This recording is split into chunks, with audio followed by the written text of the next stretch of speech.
Noivinhas e noivinhos, não importa se o profissional é seu amigo, se é seu conhecido, se você já o contrata sempre, faça um contrato bem especificado com ele. O seu grande dia nunca mais vai voltar. O contrato é uma forma de estabelecer um limite entre a amizade e o profissionalismo. O sonho da vida 2 é para ser compartilhado, e transformar sonhos em momentos inesquecíveis é a minha missão. Seja bem-vindo! Eu sou a Sabrina Aquino e este é o Agora e para Sempre. Mesmo estando confiantes de que fizeram a melhor escolha na contratação dos fornecedores, assinar um contrato com eles ainda é um tabu com muitos profissionais. Algo pode dar errado? E se der, o que fazer? Um dos pontos fundamentais para saber disso é tomar alguns cuidados na hora de avaliar e fechar o contrato com fornecedores de casamento. Eu sou a Fernanda Leão e esse é mais um episódio do Agora e para Sempre, com a nossa expert Sabrina Aquino, que traz para você informações importantíssimas para garantir bons serviços. Seja bem-vinda, Sá! Obrigada, Fernanda. Olá, noivinhas, olá, noivinhos. Esse assunto de hoje, ele é um pouco burocrático, mas vamos tentar falar de uma forma bem prática sobre o contrato de fornecedores, o que é algo bem comentado entre os contratantes e os contratados. É algo às vezes difícil de entender ou de saber o que fazer, mas nós vamos tentar esclarecer todas as dúvidas, como nós fazemos sempre aqui nos nossos podcasts, que estão ao ar todas as quartas-feiras às 13 horas. Sabrina, antes de encontrar o profissional ideal para os noivos, qual é o tipo de cuidado que eles devem ter para não ter problemas com essa contratação? Olha, buscar referências com quem já foi cliente deles é o mais importante. Pesquise na internet e veja se encontra algo que fale um feedback mais adequado sobre esse fornecedor, se ele foi um bom fornecedor, se algum cliente já teve algum problema com ele. Cuidado com quem promete demais, porque quem promete muito, muitas vezes pode não conseguir cumprir. Nada é 100% perfeito, nem sempre a pessoa consegue fornecer para o cliente 100% daquilo que o cliente espera. Então o fornecedor tem que ser realista, ele tem que falar dentro da realidade do evento o que ele realmente pode atender, o que ele realmente pode fazer pelo cliente, né? Então, busque sempre esse fornecedor que seja sincero com você, que coloque às vezes até alguns limites dentro da contratação, porque os fornecedores têm as suas limitações também, e aquele fornecedor que no ato do orçamento fala que qualquer coisa ele pode fazer, isso é um pouco complicado de se aceitar. Eu acredito que fechar a melhor proposta com os fornecedores já é um grande desafio, mas o que fazer depois de encontrar o profissional ideal? Depois que você consegue encontrar o profissional ideal, né, que vai aliar ali a verba que você tem para investir com o profissional que você já admira ou você já estudou o trabalho dele, acha que ele está adequado dentro do seu evento. Depois que você encontra esse profissional, você tem que garantir um contrato bem feito. Então, para fazer um contrato bem feito, você precisa esclarecer nesse contrato tudo o que vocês combinaram, tanto no orçamento quanto pessoalmente.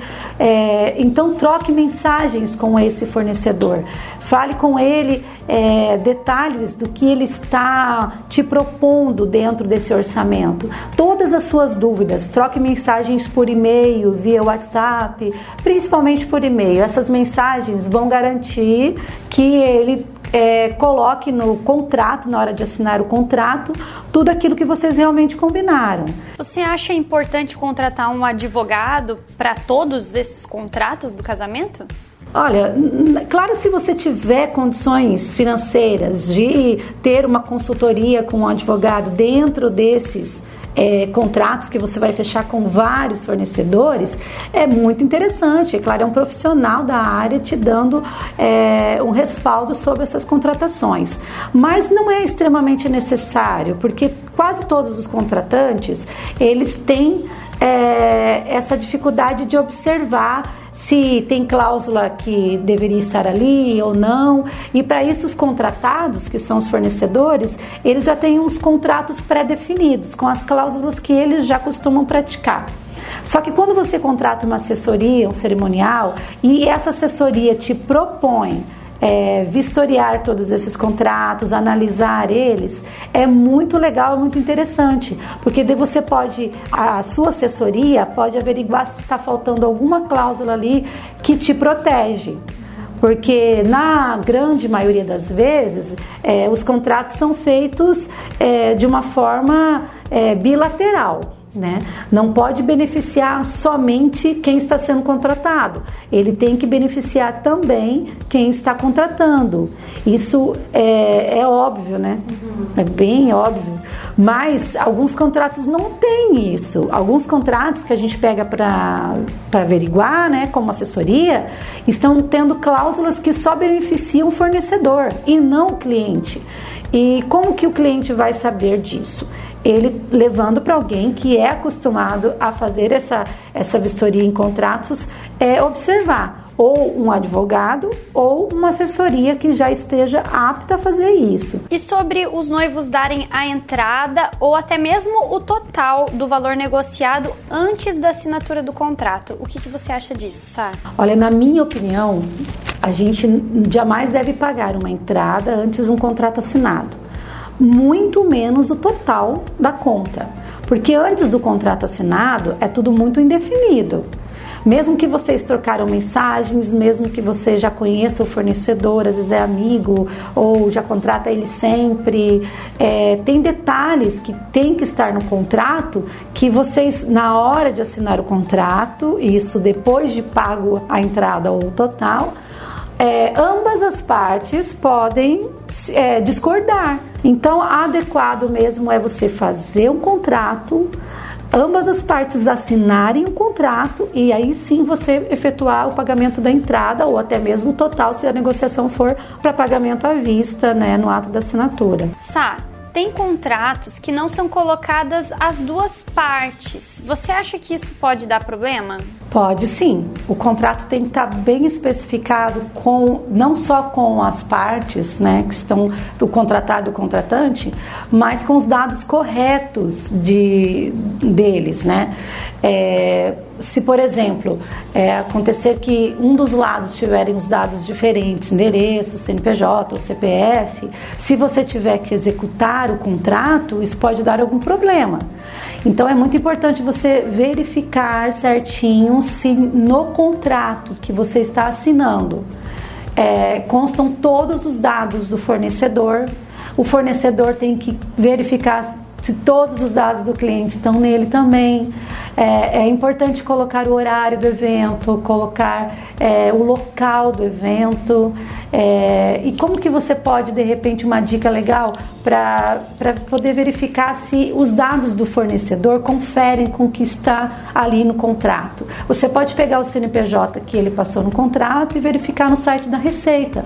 Daí vão aparecer todos os dados que realmente estão naquele CNPJ. Porque se você colocar um CNPJ diferente, um endereço diferente, pode dar complicação. Claro que ninguém faz um contrato para executar o contrato, né? Ninguém espera por Ninguém isso. espera, mas pode acontecer. O contrato é feito para isso, é como um seguro de vida. Você precisa do contrato correto, senão você não tem como utilizá-lo se for necessário, né? Então, é importante também do cliente, no caso dos noivos, constar ali o nome dos noivos, o nome completo, o CPF, endereço, RG, todos os dados, né, compatíveis tanto do contratado quanto do contratante. É muito importante todos os dados. É importante colocar as obrigações de cada um, não é? Muito importante. Quanto mais especificadinho estiver dentro do contrato, melhor ele é. Porque assim, você quando vai fazer um orçamento, você pergunta um monte de coisa para o teu fornecedor. E você quer que é tal, mostra uma foto X, mostra lá outra foto que você tirou do Pinterest, você pergunta várias coisas, ou se é um outro tipo de fornecedor, você conversa com ele sobre o cardápio, ele te fala tudo que ele vai oferecer, ou que ele pode te oferecer, mas na hora de fechar o orçamento mesmo, o contrato, você acaba optando por menos, bem menos muitas vezes, né? Muitas vezes você quer um valor menor ou coisas que vão facilitar ali o teu pagamento e você economiza tirando algumas coisas. Só que se não tiver no contrato especificado isso, como que você vai se lembrar de tudo que você só conversou ou aquilo que você realmente fechou? Porque um contrato de casamento, normalmente ele é feito um ano antes, 1 ano e meio antes. É quase que impossível você se lembrar tudo que você conversou com o fornecedor quando você estava fazendo o orçamento com ele.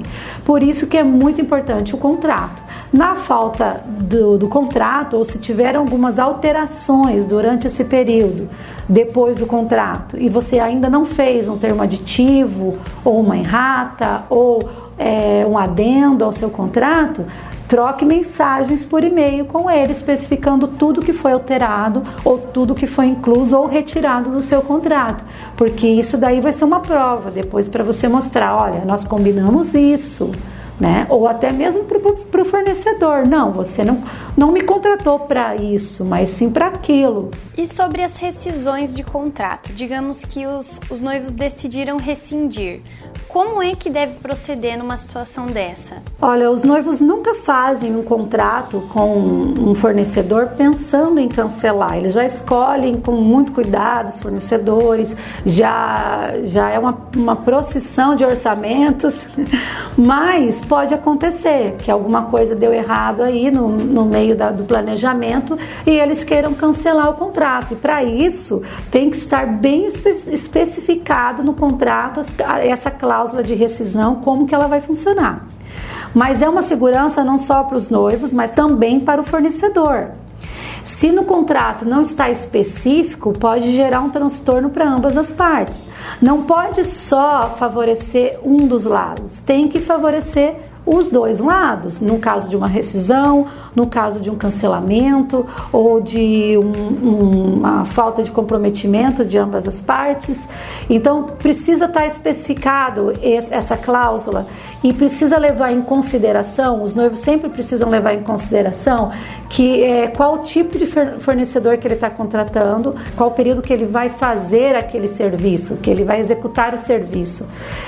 Por exemplo, se você contratou uma assessoria, um cerimonial, a assessoria começa a trabalhar desde o momento da contratação, já com planejamento, definindo as contratações, orçamentos com os fornecedores. Então, digamos que no meio desse caminho de planejamento, você resolve cancelar com a assessoria.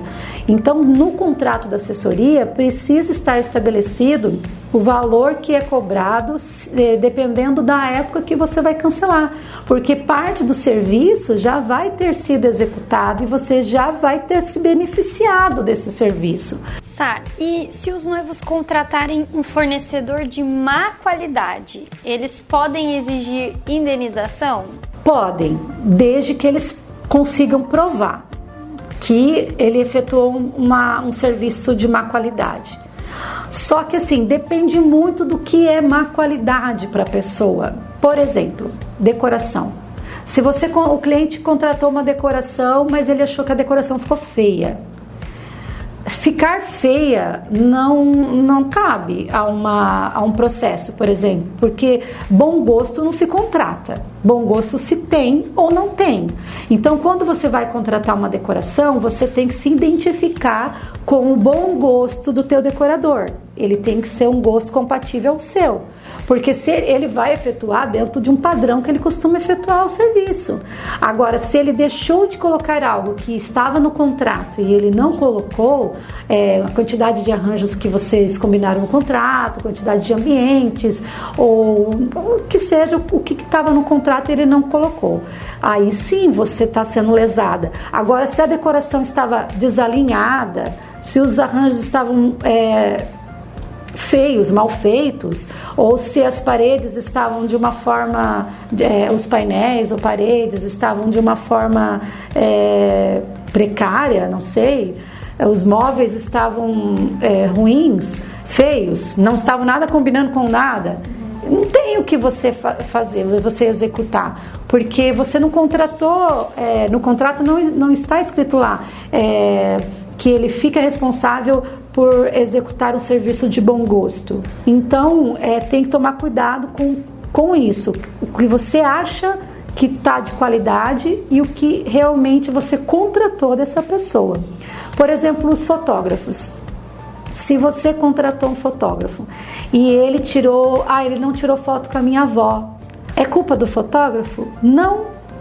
Não é culpa, não está no contrato dele. Ele tem que tirar foto com todos os padrinhos, com a avó, com a tia distante que veio de São Paulo, por exemplo. Não tem como. Você tem que falar: olha, eu quero tirar foto com todos os meus padrinhos, ou com todos os meus padrinhos juntos, ou com todas as madrinhas sozinhas. Você deixa claro para o fotógrafo isso. Como você garante isso? Por mensagem. Agora sim, se o fotógrafo te entregou fotos desfocadas, né, de má qualidade, aí sim você tem como executá-lo, porque você não tem uma foto de qualidade, você contratou um profissional. Mas eu vejo muita gente reclamar de coisas que não tem reclamação, sabe? De coisas que não tem como você mensurar num contrato. Por isso que você precisa escolher bem os seus fornecedores, não pelo preço, e sim pela qualidade, igual eu sempre falo. Porque é um dia que você não vai esquecer. Então precisa ser bem feito, ou não faça. Agora vamos para um caso mais trágico. E se o fornecedor não comparecer no dia do evento, o que é que faz? Bom, a cerimonialista pira, só aí, né? De início? De início, só para começar, a cerimonialista pira. Mas assim, olha, comigo nunca aconteceu, graças a Deus. A gente sabe. Mas assim, pode acontecer. Eu já vi muitos relatos, a gente vê sempre reportagens na TV de fornecedores que somem, que na semana do evento desaparecem da cidade. Tá, pode acontecer? Pode, mas o que fazer? Primeiro, volta naquela questão que eu acabei de dizer, você tem que ter referências dos seus fornecedores, né? Mas às vezes acontece com quem tem referência, viu, Fernanda? Pode acontecer, por exemplo, eu já testemunhei uma cliente minha, que eu fiz o casamento, me confidenciou que ela fez um outro evento, que não era casamento, né? E que ela contratou uma doceira, e a doceira não entregou os doces na festa, simplesmente não teve docinho na festa infantil, porque a doceira simplesmente pegou um outro evento para aquele dia e abandonou aquele lá, e não entregou, não foi, e nem ligou. E o que fazer? Tinha contrato ou não? O contrato estava escrito certinho, a data, o local, o horário, quantidade de doces, quais os doces, tudo certinho? Não tinha. Então o que fazer? Nada. Além de que a doceira saiu defamada, né? Com certeza, mas fora isso, nada. Porque não tinha como provar que ela tinha sido contratada. Agora, se ela tivesse um contrato bem feito e tal, ela poderia ter executado, exigido danos morais, materiais e várias coisas. Mas no dia, num casamento, que é uma proporção muito maior do que uma festa infantil, né? Casamento é uma coisa assim muito mais sentimental, mais delicada, um momento que não volta, aniversário faz todo ano, né? Casamento não. Então, o que fazer? A assessoria, ela vai entrar em contato, pelo menos durante a semana do evento, com os fornecedores. E ali ela vai conversar o horário que vai chegar, horário que a assessoria quer que o fornecedor comece a montar o seu serviço. Ela já vai sentir no fornecedor se ele está ou não com essa intenção de não comparecer, né? Se tiver alguma coisa diferente, a assessoria mesmo já vai tomar suas providências. Até mesmo, se for necessário, buscar um outro fornecedor, mesmo que em cima da hora, que pode ser que não tenha a mesma qualidade, né? Se isso acontecer no dia, tem que arrumar alguma solução menos impactante. né, para resolver aquela situação. Agora, se os noivos não repassarem todas as informações necessárias para o fornecedor trabalhar, o que é que o fornecedor pode fazer? Olha, eu no meu contrato, como você já me perguntou anteriormente, eu coloco prazo para as pessoas passarem as informações que eu preciso para trabalhar, né? Depois desse prazo, se esse prazo se excedeu e a pessoa não passou, eu também perco a minha responsabilidade de entregar no prazo que a pessoa precisa aquilo. Mas é claro que a gente sempre dá um jeito e entrega, vai de cada profissional. Mas se o fornecedor não tem as informações que ele precisa, ele fica isento da responsabilidade de entregar aquilo de qualidade. Porque como que ele vai trabalhar sem um material? Porque muitos serviços são personalizados. Por exemplo, se a banda foi contratada e deixou de tocar a música preferida dos noivos ou aquela música da entrada que eles queriam, porque eles não passaram com um tempo hábil. No dia da festa chegaram lá, eu quero a música tal, e a banda não tinha aquela música para tocar ou tirada e tal. Eles não têm obrigação nenhuma de tocar, porque tinha que ter sido feito isso com antecedência. Então, várias outras coisas que eu poderia citar aqui teriam que ser feitas com antecedência. Por isso que é muito importante os noivos fazerem tudo com antecedência, para garantir que os seus fornecedores também vão cumprir com o que eles prometeram ou foram contratados para fazer. Chegamos ao final de mais um Agora e para Sempre. E qual é a mensagem que você deixa sobre o episódio de hoje de contrato, Issa? Olha, muitas vezes os noivos criam expectativas de coisas que nem foram combinadas com os fornecedores, né? Às vezes conversaram com eles sobre o assunto, mas não contrataram aquilo. Daí acham que estão certo. E o fornecedor daí não entrega. Claro, o contrato serve para isso, não esqueça. Noivinhas e noivinhos, não importa se o profissional é seu amigo, se é seu conhecido, se você já o contrata sempre, faça um contrato bem especificado com ele. O seu grande dia nunca mais vai voltar. O contrato é uma forma de estabelecer um limite entre a amizade e o profissionalismo. Muito obrigada pela sua companhia e não esqueça de nos acompanhar em todas as plataformas digitais. Todas as quartas-feiras às 13 horas do Agora e para Sempre, informações sobre o mundo dos casamentos. Muito obrigada. Muito obrigada. Muito obrigada.